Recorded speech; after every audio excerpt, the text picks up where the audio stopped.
Hello friends, मैं प्रवीण सिरवाल एक बार फिर से सिरवाल एजुकेशन में आप सभी का स्वागत करता हूँ।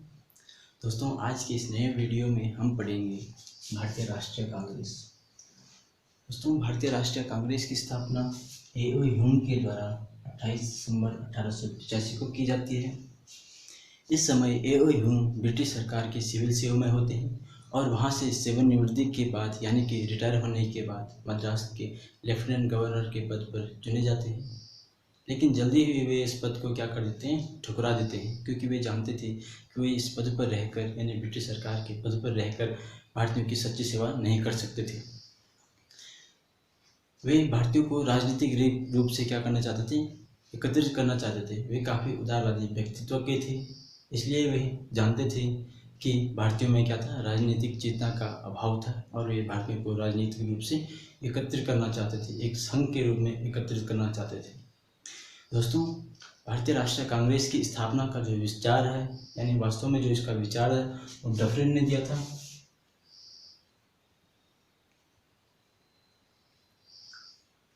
और बाद में ए.ओ. ह्यूम डफरिन के सामने अपने विचार प्रस्तुत करता है और डफरिन इसे क्या कर देता है, स्वीकृति प्रदान कर देता है। ए.ओ. ह्यूम कलकत्ता विश्वविद्यालय को संबोधित करते हुए कहते भी हैं कि आप चाहे कितने भी शक्तिशाली क्यों न हो, अकेले कुछ नहीं कर सकते हैं, आवश्यकता संगठन की है। आगे चलकर हम देखते हैं कि ए.ओ. ह्यूम सन 1883 में एक पार्टी बनाते हैं जिसका नाम होता है हमारी पार्टी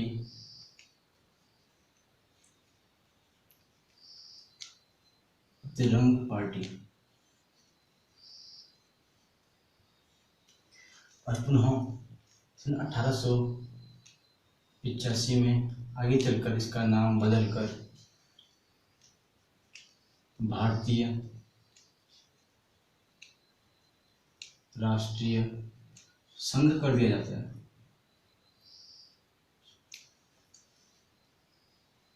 और इसके बाद आप जानते होंगे कि दादा भाई नौरोजी यानी the great old man of India, दादा भाई नौरोजी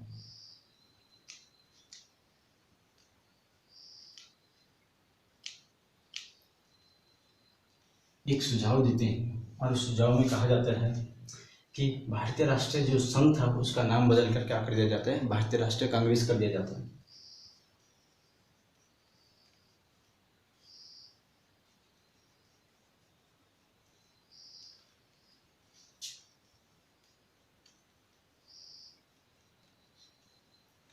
भारतीय राष्ट्रीय कांग्रेस कर दिया जाता है।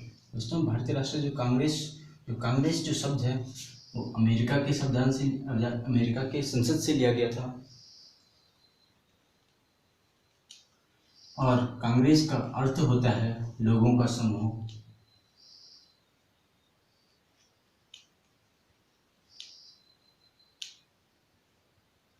लोगों का समूह या संघ, या इसे इस प्रकार भी कह सकते हैं कि लोगों का जुट या समूह या संघ। आगे चलकर हम देखते हैं कि कांग्रेस की स्थापना का जो सबसे पहले जो घोषणा की गई थी वह 4 दिसंबर 1885 को सर्वप्रथम द हिंदू अखबार में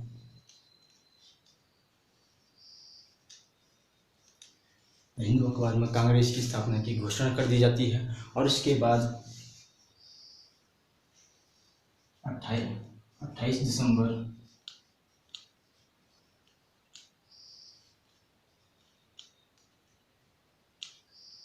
1885 को मुंबई के ग्वालियर टैंक मैदान में गोपाल दास तेजपाल संस्कृत कॉलेज में दिन के 12 बजे कांग्रेस की क्या कर दी जाती है, स्थापना कर दी जाती है।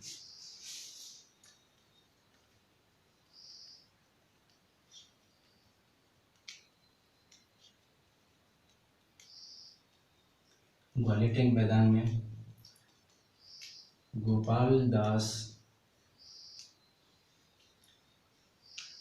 तेजपाल संस्कृत कॉलेज में क्या कर दिए जाते हैं, दिन के 12 बजे कांग्रेस की स्थापना कर दी जाती है। तो ये था दोस्तों कांग्रेस की स्थापना का विवरण। इसके बाद हम देखेंगे कि कांग्रेस की स्थापना के बाद जो कांग्रेस के सम्मेलन होते हैं, जो संघ होते हैं, जो मीटिंग्स होती हैं, उनके बारे में हम पढ़ेंगे कि कांग्रेस के जो अधिवेशन हुआ करते थे वो किस प्रकार हुआ करते थे। दोस्तों मैं आपको बता दूं कि कांग्रेस के अधिवेशन प्रतिवर्ष होते थे और आवश्यकता होने पर कुछ विशेष अधिवेशन भी जारी कर दिए जाते थे। इसे हम एक चार्ट के द्वारा पढ़ेंगे। इसी क्रम में हम देखेंगे दोस्तों कि कांग्रेस के अधिवेशन, कांग्रेस का पहला अधिवेशन कांग्रेस की स्थापना के समय सन 1885 में होता है और यह जो कांग्रेस का प्रथम अधिवेशन था वह पुणे में आयोजित किया गया था पहले, लेकिन वहाँ मलेरिया यानी प्लेग फैलने के कारण उसे मुंबई स्थानांतरित कर दिया गया। इसलिए कांग्रेस का पहला अधिवेशन सन 1885 में मुंबई में हुआ था।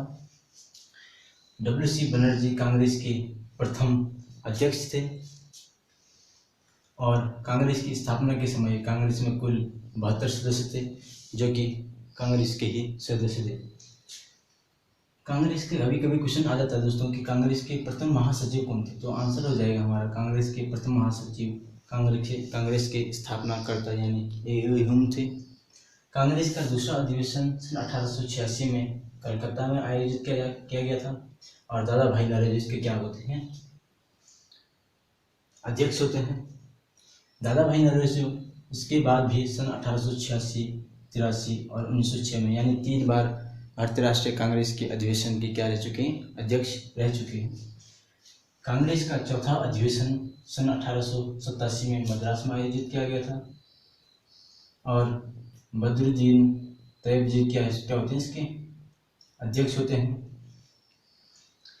कांग्रेस का पांचवा अधिवेशन सन 1888 में इलाहाबाद में यानी वर्तमान प्रयागराज में इलाहाबाद में आयोजित किया गया था। जॉर्ज यूल इसके क्या थे, अध्यक्ष थे। दोस्तों हम यहाँ पर देखेंगे कि WC बनर्जी हिंदू अध्यक्ष थे, दादा भाई नौरोजी ईसाई अध्यक्ष थे, बद्रुद्दीन तैयब जी मुस्लिम अध्यक्ष थे और जॉर्ज यूल अंग्रेजी अध्यक्ष थे। इसका कारण यह है कि सभी धर्मों के अध्यक्ष इसलिए ये गए हैं कि कांग्रेस क्या करना चाहती थी, सभी धर्मों को संगठित करके एकत्र करना चाहती थी। इसके बाद हम देखते हैं कि कांग्रेस का जो एक अधिवेशन सन 1896 में होता है। यह कलकत्ता में आयोजित किया जाता है और रहीमतुल्लाह शानी इसके क्या होते हैं, अध्यक्ष होते हैं। इस अधिवेशन में सन 1896 के कलकत्ता अधिवेशन में प्रथम बार वंदे मातरम गाया गया था, जो रविंद्रनाथ टैगोर द्वारा गाया गया था। इसके बाद कांग्रेस का जो दूसरा अधिवेशन होता है 1905 में होता है और वाराणसी में आयोजित किया जाता है। गोपाल कृष्ण गोखले इसके क्या होते हैं, अध्यक्ष होते हैं। यहाँ पर ये क्या करते हैं कि स्वदेशी आंदोलन या बंग भंग जो आंदोलन होता है उसका क्या किया जाता है, समर्थन किया जाता है। कांग्रेस का सन 1906 का अधिवेशन कलकत्ता में आयोजित किया जाता था। दादा भाई नौरोजी इसके क्या थे, अध्यक्ष थे। यहाँ पर सबसे पहले क्या किया गया था, सर्वप्रथम स्वदेशी शब्द का इस्तेमाल किया गया था, यानी स्वदेशी शब्द को क्या बना दिया गया था, लक्ष्य बना दिया गया था। इसके बाद हम देखते हैं कि कांग्रेस का 1907 का अधिवेशन सूरत में आयोजित किया गया था। रास बिहारी बोस इसके क्या होते हैं, अध्यक्ष होते हैं। यहाँ पर कांग्रेस का 2 गुटों में विभाजन हो जाता है, गरम दल और नरम दल। इसके बाद हम देखेंगे कि कांग्रेस का 1911 का अधिवेशन कलकत्ता में आयोजित किया जाता है। विशन नारायण धर इसके क्या होते हैं, अध्यक्ष होते हैं। और यहाँ पर सर्वप्रथम जनगण यानी जो राष्ट्रगान आज हमारा है, सर्वप्रथम 1911 में कांग्रेस के कलकत्ता अधिवेशन में गाया गया था, जिसके अध्यक्ष कौन होते हैं, विशन नारायण धर होते हैं। इसके बाद हम देखेंगे कि कांग्रेस का जो 1916 का अधिवेशन होता है वो लखनऊ में आयोजित किया जाता है।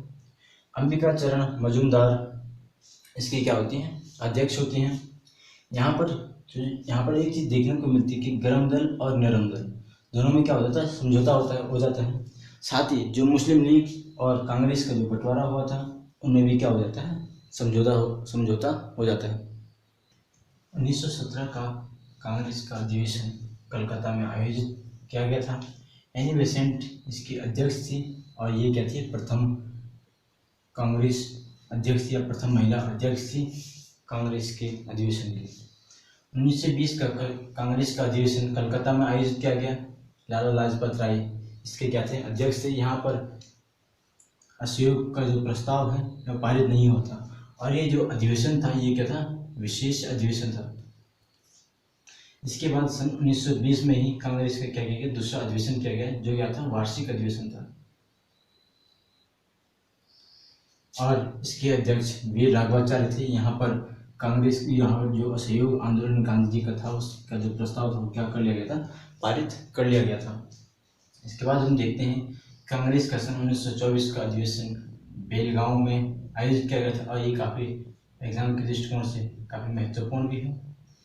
1924 का अधिवेशन बेलगांव में आयोजित किया गया था और गांधी जी क्या थे, इसके अध्यक्ष थे। और गांधी जी ने अपने पूरे जीवन काल में केवल एक ही बार कांग्रेस के अधिवेशन में भाग लिया था।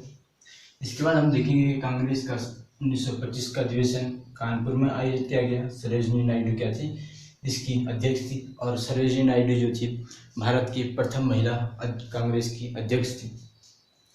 1929 का कांग्रेस का अधिवेशन लाहौर में रावी नदी के तट पर हुआ था। पंडित नेहरू इसके अध्यक्ष थे और यहाँ पर सर्वप्रथम पूर्ण स्वराज की मांग की गई, पूर्ण स्वराज का लक्ष्य रखा गया और साथ ही 26 जनवरी 1930 को पहली बार रावी नदी के तट पर तिरंगा फहरा दिया जाता है। कांग्रेस का 1931 का अधिवेशन कराची में आयोजित किया गया था। पटेल इसके अध्यक्ष थे और यहाँ पर सर्वप्रथम क्या क्या कर दिया गया था, मौलिक अधिकार का प्रस्ताव या मौलिक अधिकार संबंधी प्रस्ताव को पारित कर दिया गया था। कांग्रेस का 1937 का अधिवेशन फैजपुर में आयोजित किया गया था और पंडित नेहरू इसके अध्यक्ष थे। ये यहाँ पर सन 1937 का जो अधिवेशन है वो काफ़ी महत्वपूर्ण भी होता है क्योंकि यह एक प्रथम अधिवेशन था जो कि कहाँ पर आयोजित किया गया था, गांव में आयोजित किया गया था। इसलिए कभी कभी क्वेश्चन आ जाता है कि कांग्रेस का वह कौन सा अधिवेशन था जो गाँव में आयोजित किया गया था या उसके अध्यक्ष कौन थे। तो हम देखेंगे कांग्रेस का 1937 का अधिवेशन फैजपुर जो कि गाँव का नाम था और पंडित नेहरू इसके क्या थे, अध्यक्ष थे।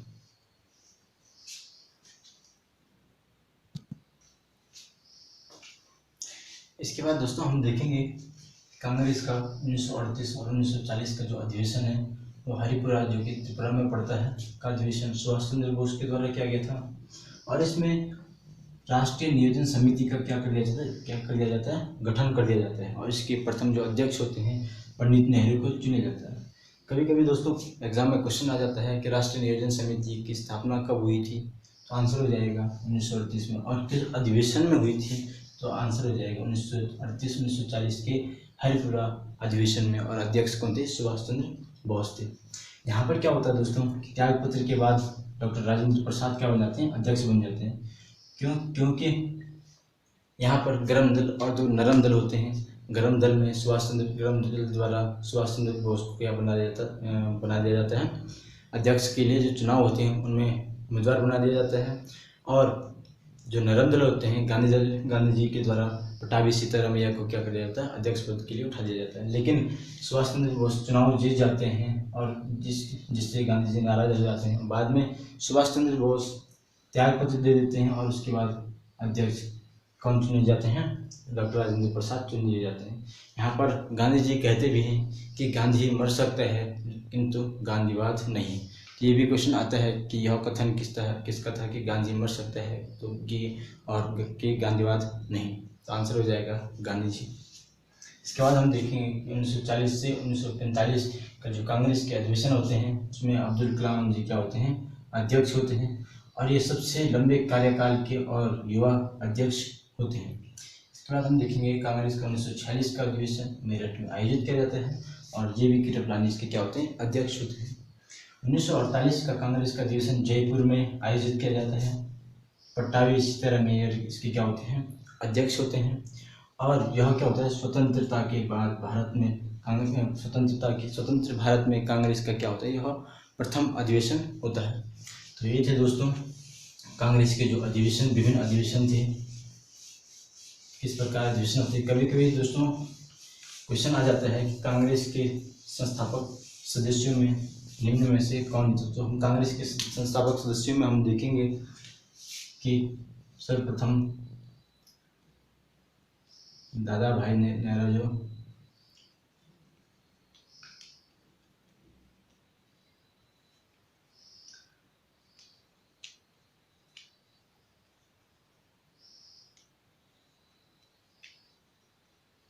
बद्रुद्दीन तैयब जी,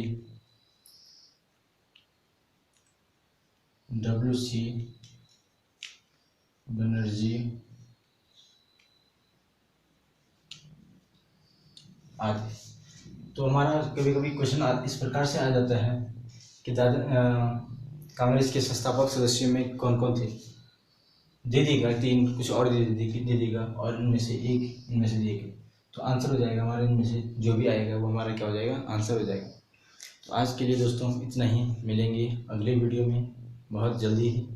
अगर आप सभी को वीडियो पसंद आया हो तो वीडियो को लाइक, शेयर और सब्सक्राइब करें। धन्यवाद।